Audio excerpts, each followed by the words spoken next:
Bismillahirrahmanirrahim. Assalamualaikum warahmatullahi wabarakatuh. Halo teman-teman, perkenalkan nama saya Titi Resnawati, mahasiswi UIN Alauddin Makassar, Fakultas Adab dan Humaniora, jurusan Ilmu Perpustakaan dengan NIM 40401211068, kelas 1 AP2. Baiklah teman-teman, pada video kali ini saya akan membahas mengenai Islam pada masa Rasulullah SAW dengan tujuan untuk memenuhi tugas mata kuliah saya, Sejarah Peradaban Islam. Nah, sekarang yang pertama saya akan membahas mengenai riwayat hidup Nabi Muhammad SAW. Nabi Muhammad SAW lahir pada tanggal 12 Rabiul Awal tahun Gajah. Tahun kelahiran Nabi Muhammad dinamai tahun Gajah karena 50 hari sebelum kelahiran beliau datang Abraha al-Habsyi, gubernur kerajaan Habsyi di Yaman, beserta pasukannya berjumlah 60.000 personel yang mengendarai gajah untuk menghancurkan Ka'bah.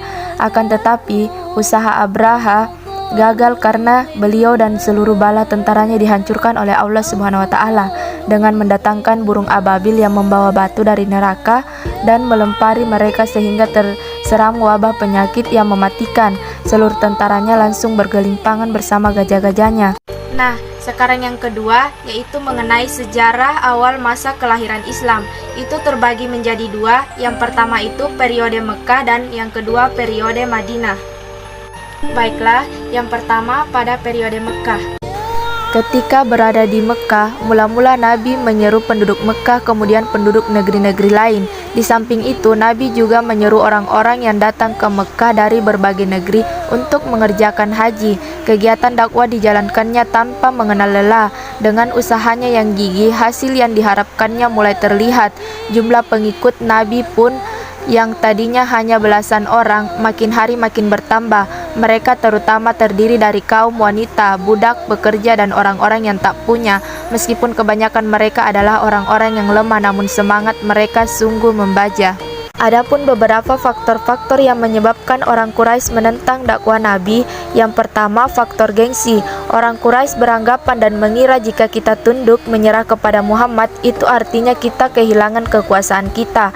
Yang kedua, faktor taklid, yaitu faktor yang membuta pada nenek moyangnya dalam kepercayaan, upacara dan peribadatan serta tata pergaulan yang merupakan suatu kebiasaan yang sudah berakar di kalangan bangsa Arab. Jadi yang ketiga, ajaran Islam menyetarakan antara hamba sahaya dan bangsawan. Bangsa Quraisy dengan seluruh kabilahnya memandang dan merasa lebih tinggi derajatnya dibanding bangsa lain, apalagi dengan budak atau hamba sahaya. Nah, yang kedua pada periode Madinah. Ketika berada di Madinah, adapun beberapa yang dilakukan oleh Rasulullah. Yang pertama, pembangunan Masjid Nabawi. Yang kedua, persaudaraan antara kaum Muhajirin dan Ansar. Yang ketiga, kesepakatan untuk saling membantu antara kaum muslimin dan non-muslim. Dan yang keempat, peletakan asas-asas politik, ekonomi, dan sosial. Nah, sekarang yang ketiga atau yang terakhir membahas mengenai pengaruh kebudayaan Islam. Madinah adalah kota yang unik dan memiliki banyak keistimewaan. Madinah laksana sebuah putaran roda yang tidak berhenti dari zaman sebelum Masehi sehingga sampai sekarang ini. Di tengah jatuh bangunnya sebuah peradaban, tetapi Madinah sudah terbukti mampu bertahan dari masa ke masa. Layaknya Mekah, Madinah telah dititahkan Tuhan menjadi salah satu kota sucinya.